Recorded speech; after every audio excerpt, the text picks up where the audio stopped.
Ever since I was a little girl, my mom was big into sports. And so I remember going to softball tournaments with her, even as little as 4. I was always an anxious kid. I think that was a big part of where sports helped me. I remember having a lot of anxiety and having that be part of my temperament, and started learning more about mental health.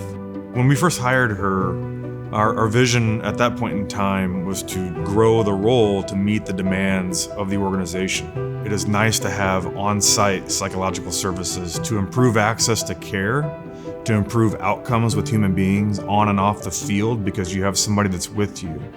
We spent some time with Melissa in the minor leagues, and the minor leagues at this point is 165 players, but when Melissa first started working for us, it was far more than 165.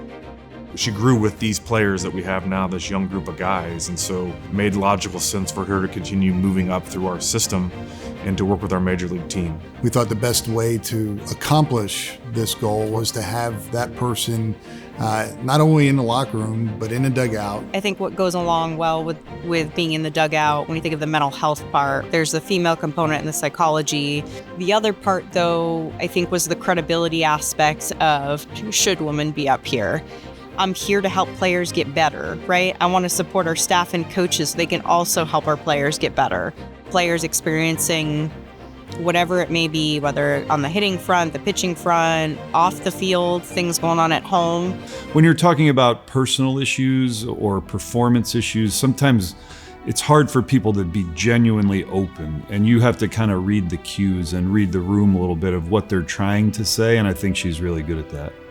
From a vulnerability standpoint and being an elite athlete, men are less likely to have those conversations and want to ask for help.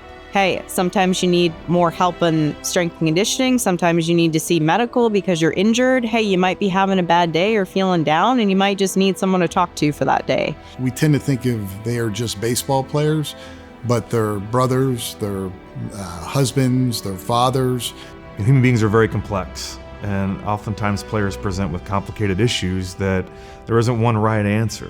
Being available and around to kind of talk through where those mental blocks are, like going through a postseason for the first time, what does that actually look like for them not experiencing it? That next level of pressure. We know it's going to be a sold out stadium.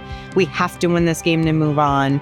Prior to recent years, was not really accepted and understood that we do need these kinds of resources. If we're able to provide, then the players have a better chance to succeed, families have a better chance to flourish and enjoy life, and that's ultimately what this thing's about. That's what's also helped me grow in this role, is not about just being a female or being a mental health practitioner in the dugout. It's opening up the opportunity that women can do whatever their dream and their goal is, they can make that happen for themselves. Being able to give back to our community and our young girls in that capacity and be inspired that they can do whatever they set their mind to. I would have never thought growing up as a child that this would have been an opportunity for me. We are shifting the game and allowing for more opportunity for women that just didn't exist growing up.